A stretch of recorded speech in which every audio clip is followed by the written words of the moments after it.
జాతీయ ఆర్థిక వ్యవస్థని రక్షించడంలో కస్టమ్స్ సంస్థ కీలక పాత్ర పోషిస్తోందని Hyderabad customs joint commissioner Raghu Kiran చెప్పారు. హైదరాబాద్ లో జరిగిన ఇంటర్నేషనల్ కస్టమ్స్ డే 2025లో సెలబ్రేషన్స్ లో పాల్గొన్న రఘు కిరణ్ నిర్దిష్టమైన అంతర్జాతీయ లావాదేవీలను నిర్ధారించడంలో కస్టమ్స్ అధికారులను ప్రోత్సహించడానికి ప్రతి ఏటా ఇంటర్నేషనల్ కస్టమ్స్ డే నిర్వహిస్తున్నామని తెలిపారు.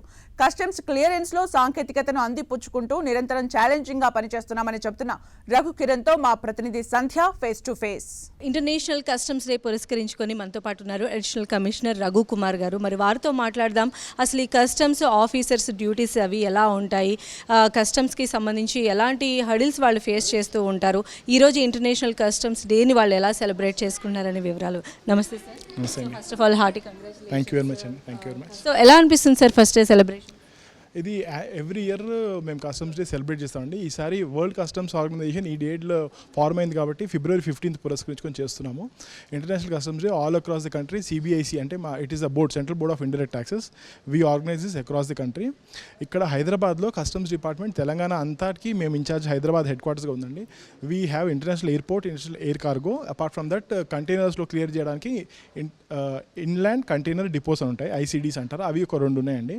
It is a very fledging department. We contribute around 7,000 crores annually to the government.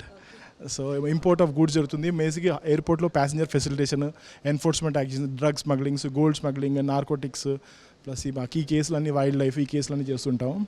So ఇవన్నీ ఇవాళ ఆఫీసర్స్కి, trade, top importers, top exporters వాళ్ళందరినీ సన్మానించడానికి, వేరే డిపార్ట్మెంట్స్కి థ్యాంక్ యూ చెప్పడానికి we're meeting annually like this. Customs డిపార్ట్మెంట్కి సంబంధించిన జాబ్ చాలా ఛాలెంజింగ్గా ఉంటుంది. అంటే ఐడెంటిఫికేషన్ దగ్గర నుంచి వాళ్ళ దగ్గర నుంచి ఏదైనా కొంచెం అటు ఇటుగా ఉన్న వాటన్నిటిని కూడా మీరు గ్యాదర్ చేయాల్సి ఉంటుంది. చాలా టఫ్, కత్తి మీద సాములు అంటే ఈ జాబ్. సో ఎలా ఉంటుంది సార్? అంటే మా ఫీల్డ్లో చాలా ఛాలెంజెస్ ఉంటాయండి. ఎట్ ద సేమ్ పర్సన్ ఒక పక్క పోలీస్ జాబ్ చేయాలి, ఒక పక్క ట్రేడ్ ఫెసిలిటేషన్ జాబ్ చేయాలి, ఇంకోటి ట్యాక్స్ పేయర్ సర్వీసెస్ ఇవ్వాలి, వాళ్ళని గైడ్ చేయాలి. మన ఈజ్ ఆఫ్ డూయింగ్ బిజినెస్లో we play very important role. అలాగే సేమ్ కొన్ని ట్రాన్స్ఫర్ అయితే వాళ్ళే ఎయిర్పోర్ట్లో దొంగల్ని కూడా పట్టుకోవాలి, స్మగ్లింగ్ చేస్తుంటారు. అదే టైంలో ప్యాసింజర్స్లో ఎవరు మంచి చెడు అనేది ప్రొఫైలింగ్ చేసుకుంటూ చేయాల్సిన వెరీ ఛాలెంజింగ్ జాబ్ అండి, మీరు చెప్పినట్టు ట్రూ. డెఫినెట్గా. అంటే అలాంటి అంత పెద్ద క్రూలు వీళ్ళని ఎలా ఐడెంటిఫై చేయగలుగుతారు సార్? అంటే మాకు ట్రైనింగ్స్ ఉంటాయండి, ప్యాసింజర్ ప్రొఫైలింగ్స్ ఉంటాయి, మా సాఫ్ట్వేర్స్ ఉంటాయి, passenger advanced passenger manifest softwares ఉంటాయి. ఆ సాఫ్ట్వేర్ బట్టి ఫ్రీక్వెంట్ ఫ్లయర్స్ ఎవరు దాన్ని బట్టి మేము ఉంటుంది. ప్లస్ ట్రైన్డ్గా ఉంటారు కాబట్టి మనుషులు వాళ్ళ వాకింగ్ స్టైల్, వాళ్ళ ప్యాటర్న్స్ని బట్టి కూడా చేస్తుంటారు. The point is we should never inconvenience international genuine passengers. అంటే ఒకప్పటితో కంపేర్ చేసినట్లయితే టెక్నాలజీ పరంగా కూడా ఇప్పుడు చాలా ఎక్కువ ఉంది, చాలా ఈజీ స్కోప్ ఉందన్నమాట ఎవరినైనా ఇలా కొంచెం అనుమానాస్పదంగా ఉన్న వాళ్ళని ఐడెంటిఫై చేయడానికి. సో అప్పటికి ఇప్పటికి ఉన్నటువంటి చేంజెస్ అంటే అప్పుడు పాతకాలంలో డ్రోన్ డిటెక్షన్స్, స్కానింగ్, బ్యాగేజ్ అవన్నీ లేవండి. ఇప్పుడు అవన్నీ వచ్చాయి. So we all have scanners, we're well equipped. Officers కూడా అంతా కమ్యూనికేషన్స్ ఉంటాయి, ప్లస్ బ్యాగేజ్ స్కానింగ్ ఎక్విప్మెంట్స్ ఉంటాయి. So all that is there to help our staff. Yeah. So అంటే కస్టమర్స్కి ఏం చెప్తారు సార్? ఎందుకంటే చాలామంది కస్టమర్స్ న్యూగా వెళ్తూ ఉంటారు, వాళ్ళకి తెలియదు చాలా వరకు ఏం తీసుకెళ్ళాలి, ఏం తీసుకెళ్ళకూడదు. ఇలాంటి అవగాహన ఇక్కడ 2 ఉంటాయండి. ఒకటి ప్యాసింజర్స్కేమో ప్యాసింజర్ హెల్ప్ డెస్క్లు ఉంటాయి ఎయిర్పోర్ట్లో, ప్లస్ నార్మల్ ట్రేడ్కి వచ్చే వాళ్ళకి సేవా కేంద్రాలు ఉంటాయి.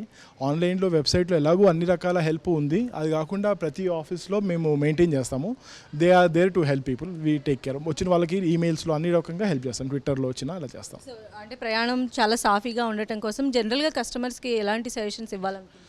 అంటే ముందే రూల్స్ అవన్నీ చదువుకొని తీసుకొస్తే వాళ్ళు కొంచెం ఇన్కన్వీనియన్స్ అవ్వరండి. చాలామంది అరే సార్ మాకు తెలియకుండా తెచ్చేసుకున్నాం, బంగారం లిమిట్ కన్నా తక్కువ తెచ్చుకోవాల్సింది ఎక్కువ తెచ్చుకొని, ఇలాంటివన్నీ advise is to go through the rules, contact department and then bring it after coming route. తెచ్చుకున్న తర్వాత ఇబ్బంది పడకుండా ముందే చదువుకొని రావాలండి. Ignorance cannot be claimed. And ఇటువైపు ఈ రంగంలో రాణించడానికి మహిళలు కూడా ఇంట్రెస్ట్ చూపిస్తున్నారు. వాళ్ళు కూడా కస్టమ్స్ ఆఫీసర్స్గా విధులు నిర్వహిస్తూ ఉన్నారు. మీరు చూస్తున్నారు కస్టమ్స్ ఆఫీసర్స్ లేడీస్. మాకు ఆ లేడీస్ కూడా కావాలండి. డిపార్ట్మెంట్ ఆల్సో ఎంకరేజెస్, ఎందుకంటే లేడీ ప్యాసింజర్స్ ఉన్నప్పుడు వాళ్ళకి లేడీస్తో కంఫర్ట్ ఉంటుందని అది కూడా ఉంది. Ladies are doing excellent job in ఆ department. We're giving them front line jobs and we're very happy with their performance also. Thank you so much అండి. ఈరోజు మీ స్పందన మాకు తెలియజేశారు.